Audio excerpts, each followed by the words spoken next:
Hola pajeros y gentecita de YouTube, ¿cómo están? Espero que bien. El día de hoy les traigo la siguiente creepypasta de los videojuegos. Antes de comenzar les traigo el aviso que yo presentaré el video porque el idiota de Luis fue arrestado por la policía, pero en fin, la creepypasta se llama La verdadera historia de Ben Brunet. Bien, comencemos. No sé exactamente si es correcto que cuente esta historia aquí, pero creo que después de lo famosa que se hizo la historia de Ben Brunet, creo que debería aclarar algunas cosas. Mi nombre es Honko Ifure, y conocí a Ben. Estuve bastante tiempo investigando sobre él, y sobre todo lo irrealistas que parecían los hechos que ocurrieron poco después de su muerte. Empezaré desde el principio. Tanto Ben como yo teníamos la misma edad. Ahora mismo yo tengo 24 años, mientras que él murió en la edad de 12 años. Nos conocimos cuando teníamos 10 años, y la verdad que llegamos a ser muy amigos, aunque él era muy tímido. Nos unía que a ambos nos gustaba jugar a videojuegos, entre ellos el juego de The Legend of Zelda, Majora's Mask. Este juego es un pilar importante en la historia de Ben. Llegó a comentarme algo del juego en algún momento, cosas que en cierto modo me hicieron sentir incómodo.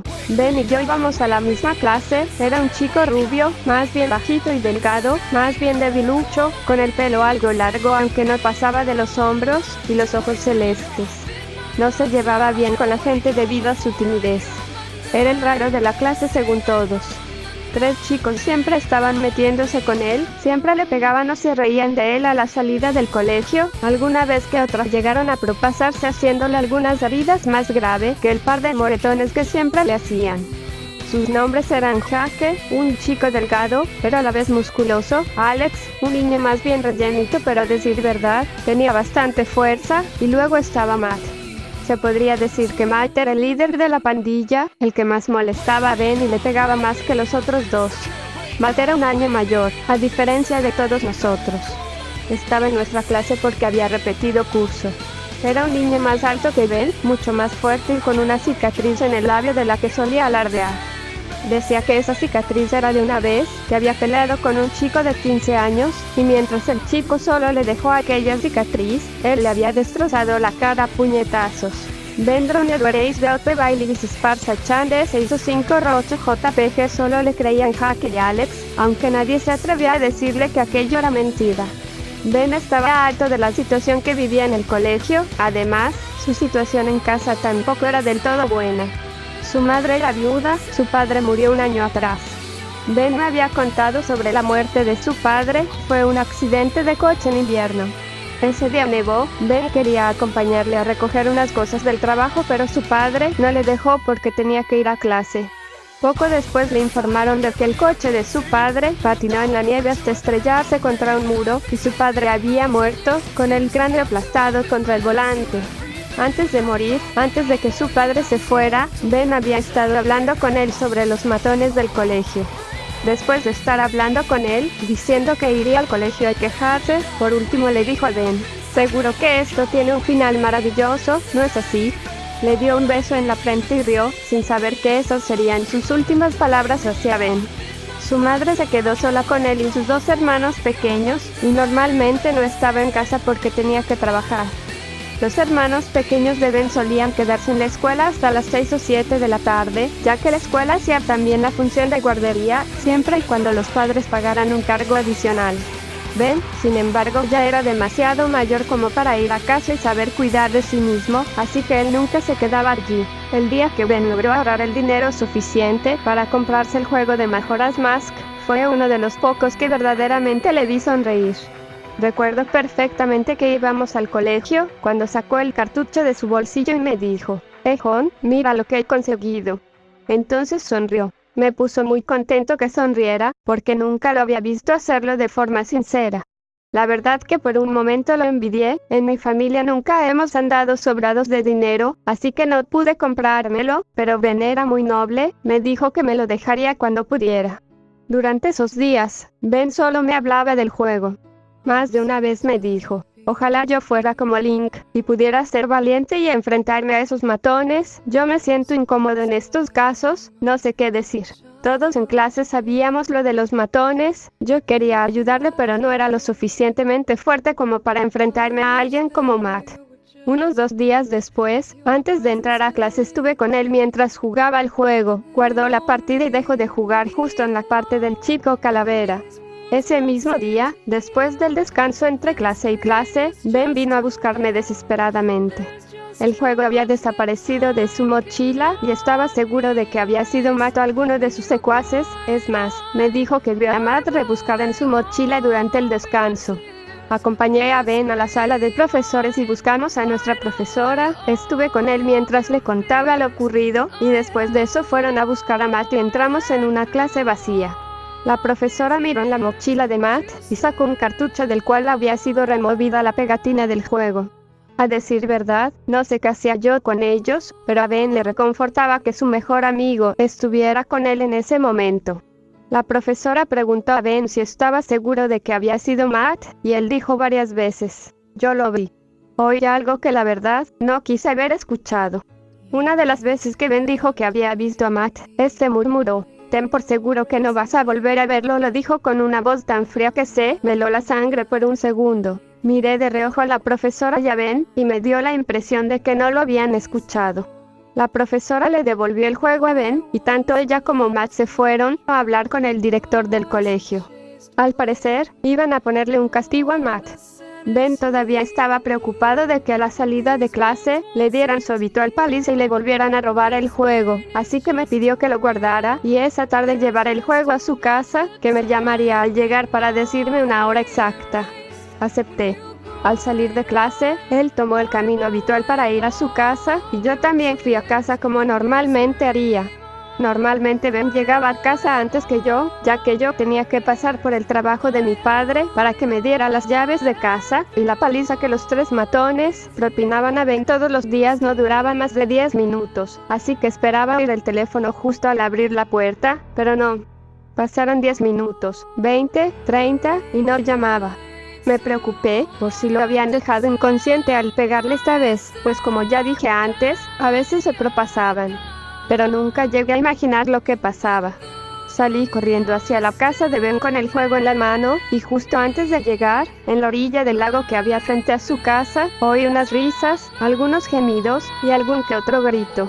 Ben vivía más bien en las afueras y nadie solía pasar por allí, así que me extrañó el jaleo. Busqué con la mirada y entonces, lo vi. Aquellos 3 matones estaban pateando algo que estaba en el suelo tirado. Después de forzar un poco la vista, vi que era Ben el que estaba en el suelo, tirado, cubriéndose con las manos. El miedo me paralizó, y me quedé quieto, mirando. Entonces Matt cogió un palo de madera y le gritó a Ben: "Vendronet Baisen Aisuno Michi de 646 R5FJPG. Decías que me viste coger tu asqueroso juego, ¿no? Tranquilo, no vas a volver a ver nada". Entonces alzó la mano e hincó el palo en el ojo derecho de Ben. No pude contener un gemido y unas lágrimas salieron de mis mejillas mientras Matt sacaba el palo y lo clavaba con fuerza en el otro ojo de Ben. Caí de rodillas sobre el asfalto y vomité mientras oía los gritos de desesperación de Ben. Quería acercarme, pero la sensación de miedo que me recorría el cuerpo me lo impedía. Levanté la vista, me sequé las lágrimas y al ver con más claridad, vi que todo estaba lleno de sangre. Toda la ropa de Ben y el rostro de Matt estaban manchados de una sustancia roja que no dejaba de salir de sus ojos. Y entonces lo oí. A pesar de estar a 10 metros de ellos, oí a Ben decir con una voz entrecortada: "No debiste hacer eso". Matt cogió del cuello a Ben y lo levantó, entonces lo arrojó al agua y se agachó a su lado. Le hundió la cabeza en el agua, agarrándolo del cuello, ahogándolo. Matt reía mientras veía a Ben bajo el agua, sin ojos, viendo cómo su vida se escapaba de sus manos, pero en el rostro de Jack y Alex había una expresión de terror. Les oí decir: "Detente.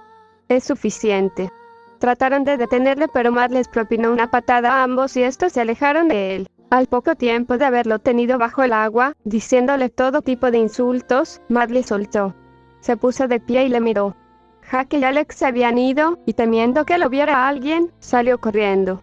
Imaginó que iría a su casa, ya que una vez se hubo ido, no presté atención a dónde se dirigía. Me acerqué a Ben con las piernas temblorosas, llorando, y lo zarandeé. Le abracé con toda la fuerza que pude y lloré.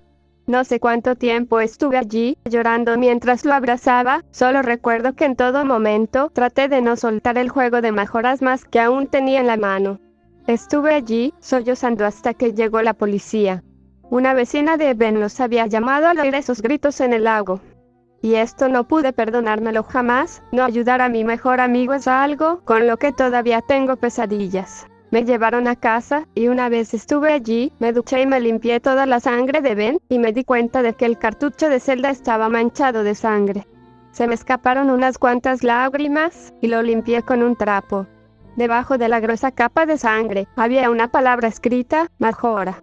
Esa palabra no estaba esa mañana, cuando Ben me dio el juego, pero lo pasé por alto, pues no era lo que más me preocupaba en ese momento. Dejé el juego en la mesita de noche, ya que quería guardar el último recuerdo que tenía de él, pero esa noche el juego desapareció. Al día siguiente desperté y el juego no estaba en mi mesita, y aunque lo busqué no lo encontré por ningún lado, ni mis padres lo habían visto. No quería pensar mucho en el tema, pero me deprimí un poco más por no guardar ningún recuerdo suyo. Los próximos días estuve todo el día dando declaraciones a la policía sobre lo que ocurrió, lo que no me permitió distraerme mucho sobre Ben, hasta que a los 3 días más o menos, escuché que Matt murió. No le metieron en la cárcel por ser menor de edad, pero planeaban internarlo en un centro de menores. Según oí, los ojos se salieron de sus cuencas mientras jugaba un videojuego, The Legend of Zelda, Majora's Mask, y salió una foto del cartucho en televisión. Una foto del mismo cartucho que desapareció de mi mesita días antes, con las mismas letras escritas en él. Ese cartucho desapareció después del crimen. Después de oír esto, un sentimiento de terror y de curiosidad a la vez me recorrió el cuerpo. Entonces fue cuando empecé a investigar sobre Ben, y descubrí que tanto Alex como Jake habían muerto de forma similar a Matt. Supe que Ben estaba detrás de todo esto, que tenía ansias de venganza, pero esperaba que fuera a parar tras matar a sus verdugos, aunque para mi desgracia, me equivoqué. Las muertes frenaron un poco, ya no se cometían con tanta frecuencia, pero logré hablar con gente y me describieron cómo era el juego, y en qué se diferenciaba del original. A Ben le gustaba jugar con ellos, quería que sintieran miedo. Alguien que tenía el juego, me dejó jugar una vez. Miré la partida vacía. Si no hubiera pasado aquello, mi nombre estaría ahí, y debajo el de Ben. Conforme pasaban las pantallas, me di cuenta de que en una parte decía, encontraste un final terrible, ¿no es así? Esa parte me recordó esa historia, la de cuando su padre murió, la que me contó con lágrimas en los ojos. Hubo una parte, que según me dijeron, no les salió a los demás jugadores. Solo a mí. Cuando Link se quemaba, abajo salía un diálogo, donde ponían, aunque no me ayudaras, no te guardo rencor, amigo. Esta parte hizo que se me empaparan los ojos. Quizás ustedes piensen que mis reacciones eran demasiado sentimentales, pero no es fácil ver a tu mejor amigo morir cuando solo tienes 12 años. De vez en cuando, Ben cometía algún crimen. El anciano que vendió el juego al usuario que lo compró, era el abuelo de un niño muerto. El niño dejó el juego en su casa, y quería irse de allí para no recordarlo más, además de vender algunas de sus pertenencias, sobre todo la que le causó la muerte. Logré hablar con el anciano, siguiendo la pista del juego. No puedo dejar de pensar que podría haberle salvado, podríamos haber seguido jugando juntos, pero no. A pesar de eso, después de 12 años me he dado cuenta de que no puedo seguir viviendo con esto, pero antes de precipitarme a la muerte, sentía la necesidad de aclarar la historia de Ben, el amigo al que nunca pude salvar. El amigo del que pude evitar su muerte, pero no lo hice por miedo. Bueno, eso sería todo. Suscríbanse, denle manita arriba y añádanse a las redes sociales de Luis para ver más contenido de este tipo. En fin, que tengan buen día, tarde o noche, no importa en el tiempo que lo estén viendo. Nos vemos hasta la otra. Chao.